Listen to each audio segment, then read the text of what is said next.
Sly Cooper is a series that slipped past me during the 6th generation era. I'm a big fan of platformers, but for some reason I just never heard of Sly Cooper when the first 3 games were in their heyday on PlayStation 2. The Sly Collection for PlayStation 3 was my first exposure to the series, and I jumped on it as soon as I discovered it.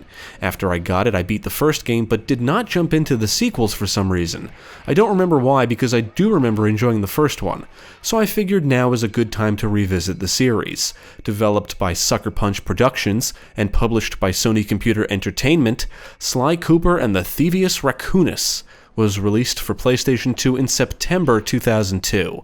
This, along with its first 2 sequels, were remastered, and all 3 games were released together in the Sly Collection for PlayStation 3 in 2011. For this review, I played the remaster. This review will contain some spoilers, so if you're sensitive to spoilers, now is the time to stop watching. You have been warned. Now let's take a look at Sly Cooper and the Thievius Raccoonus and see what it's all about. Once again, my gang and I had given Inspector Carmelita Fox the slip. I was surprised to see how well she took it. The story follows raccoon and thief Sly Cooper, who comes from a long line of master thieves, and the family has recorded all their techniques and moves into a book known as Thievius Raccoonus, which is passed down to each generation. But when it came time for Sly to inherit the book as a child, all the pages were stolen and his parents were killed by a group called the Fiendish Five. Sly was sent to an orphanage where he met his friends Bentley, a turtle, and Murray, a hippopotamus, and together they formed the Cooper Gang, and over the years have attracted the attention of Interpol Inspector Carmelita Fox. Sly swears to avenge his parents and steal back the pages of the Thievius Raccoonus from the Fiendish Five. You know, that bazooka really brings out the color of your eyes. Very fetching. You think? This pistol packs a paralyzing punch. You ought to try it. Might snap you out of your crime spree. Now, the plot is pretty simple, but I do like the way it's presented. The game uses a variation of cell shading, which makes it look and feel like a cartoon. The story plays out in episodes. The members of the Fiendish Five are located in different spots around the world, and each episode focuses on the gang's efforts to confront one of their members and steal back a page. The story definitely has its share of cliches, and each major character fits into a different stereotype. For example, Bentley is the nerdy brains of the gang, Murray is the dumb muscle, and Carmelita is Sly's love interest, with a very black and white outlook on crime. Overall, I like the plot and its cartoony style and wacky characters. Now, it's not the best story ever told, but I do think it conveys a unique tone and atmosphere that makes it stand out from others in the genre. Now see, a girl whose best friend's a firearm's got issues. A little dinner, a little dancing. I think I can help you out. Sounds romantic. As long as you don't mind dining in jail. Nah, I hear the service is lousy. Once I catch you, you'll know for yourself. I came at this game with the idea it is a stealth platformer. In the end, though, it feels more platformer than stealth, and the game plays out very much like a traditional platformer. The first 4 worlds or locations feature the same type of gameplay loop. Enter the location, retrieve the key to enter the hub area, where you can access numerous levels to retrieve their keys, all of which are needed to gain access to the boss. You fight and defeat the boss, retrieve a page, and move on to the next location. The final location is the only one that breaks this loop. You're no match for Mugshot, my villainous cohort in Utah. You will see.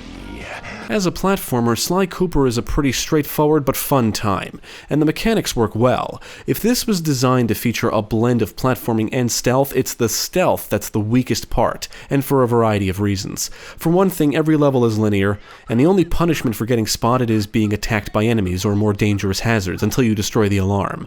You are given the option to evade or engage foes, both of which are not hard to do. Sly carries around a cane that he can use to attack foes, and it doesn't take much to defeat them. Most of the security you'll have to evade comes in the form of lasers and searchlights, and Sly can walk, run, jump, double jump, and climb on things, and it's typically always very obvious how to proceed undetected.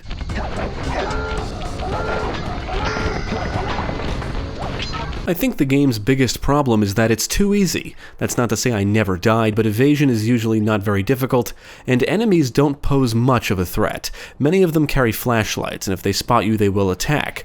But you are given plenty of tools to evade and or engage them. I would say most of the challenge comes from the bosses and the Master Thief sprints. The bosses aren't really hard to take down once you've memorized their patterns, but they do have multiple phases, and if you die, you have to repeat the whole fight again. The Master Thief sprints can be taken on after you beat the game and find all the pages. These sprints simply require you to beat the levels within their respective time limit. For what it's worth, this remaster for PlayStation 3 is an easy game to platinum.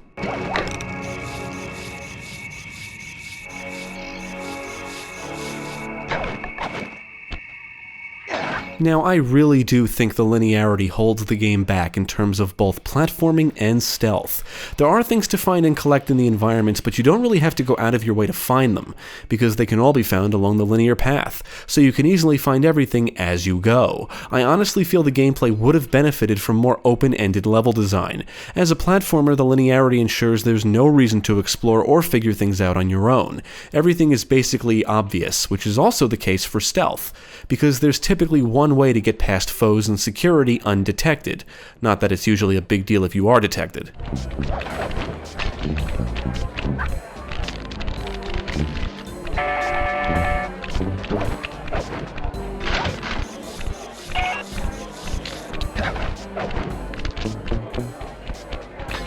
There are clues scattered around each level and the entrances to each hub area, and where there's clues, there's a vault. You need to find all the clues in the level to open that level's vault, and vaults contain pages that reward you with new techniques or moves, upgrades to existing moves, and other beneficial things. Some techniques are only acquired after defeating bosses. You'll be able to turn invisible, making it easy to sneak past foes in security, roll, perform a dive attack, slow down time, speed up time, lay down Sly's hat as a mine, deploy a decoy to distract foes, and stun all enemies for a brief time. And that's just the techniques. There's also the rewards that simply make things easier, like one that enables Sly's binocucom to show him where clues are located, and others like no penalty from falling or landing in water.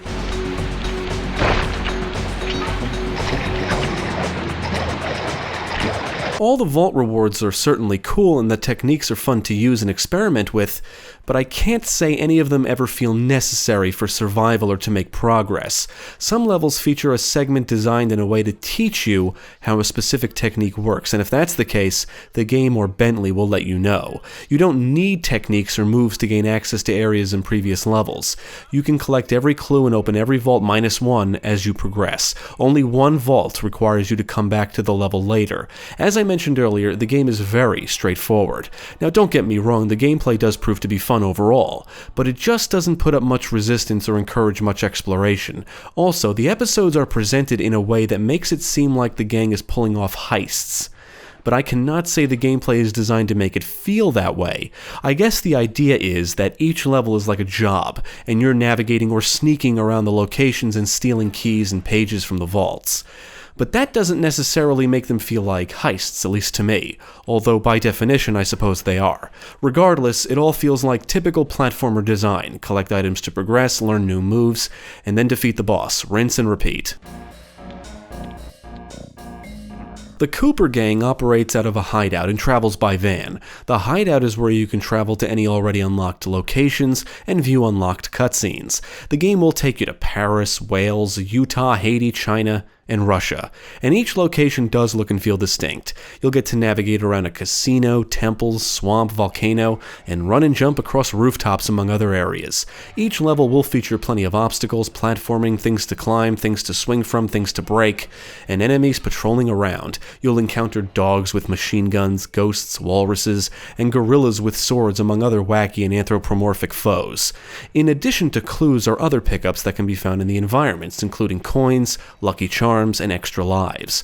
A lucky charm grants Sly an extra hit point, and he can accumulate 2. If he collects 100 coins, he receives a lucky charm as a reward. If he already has 2, he's rewarded with an extra life. Coins can be found scattered around by breaking objects in the environments, and they are dropped by defeated enemies. Far so good. I bet if you stayed still inside the barrel, the guard won't be able to see you, even if he shines his flashlight on you. Like many other platformers, Sly Cooper does include minigames. In fact, some levels are just that. I typically don't like minigames in platformers because in my experience, they're often straight up trial and error and sometimes feature gameplay elements from other genres, but are not fleshed out enough to be all that enjoyable. I have never wanted to revisit a platformer just for the minigames.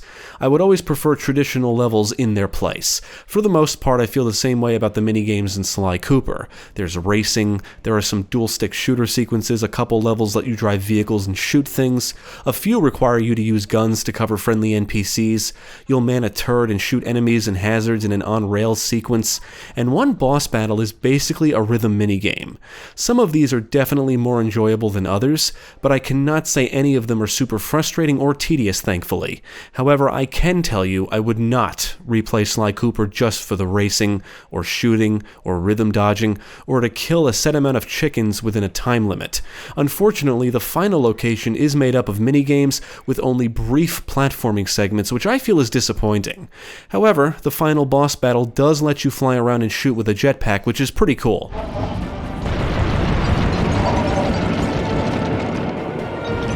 This PS3 remaster is a lot like the other remasters for the system. In terms of the presentation, it's pretty bare bones. It's basically the original game, but now presented in HD and widescreen.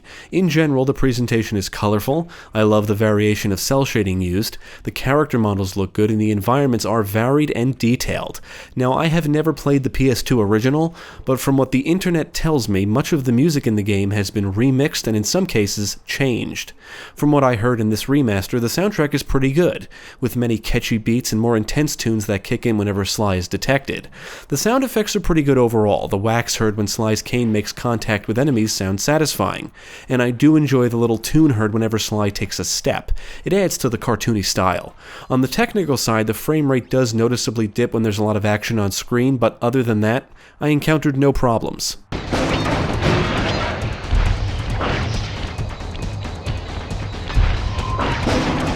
I really enjoyed Sly Cooper despite the fact it doesn't offer much in the way of challenge. I find it to be very charming and atmospheric, and I'm a sucker for cartoony presentations.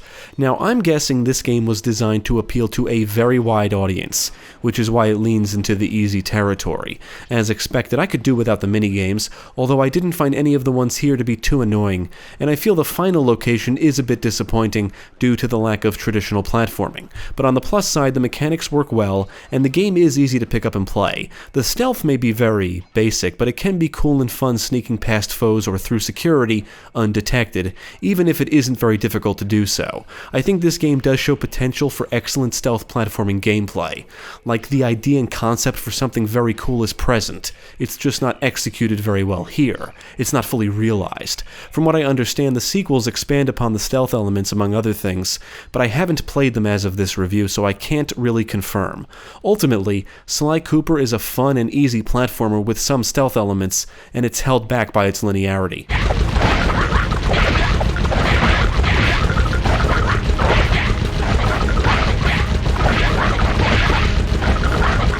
I would recommend Sly Cooper and the Thievius Raccoonus because it is enjoyable. Now, it's not the greatest platformer I've ever played, and the stealth is weak overall. It feels more like a platformer than a stealth game, or even a blending of the two, but the platforming works well and the game is fun to play. It's got charm, atmosphere, and despite the lack of challenge, it does manage to maintain its own identity and be unique in the genre, especially for the time it released. If you're a fan of platformers, definitely check this out.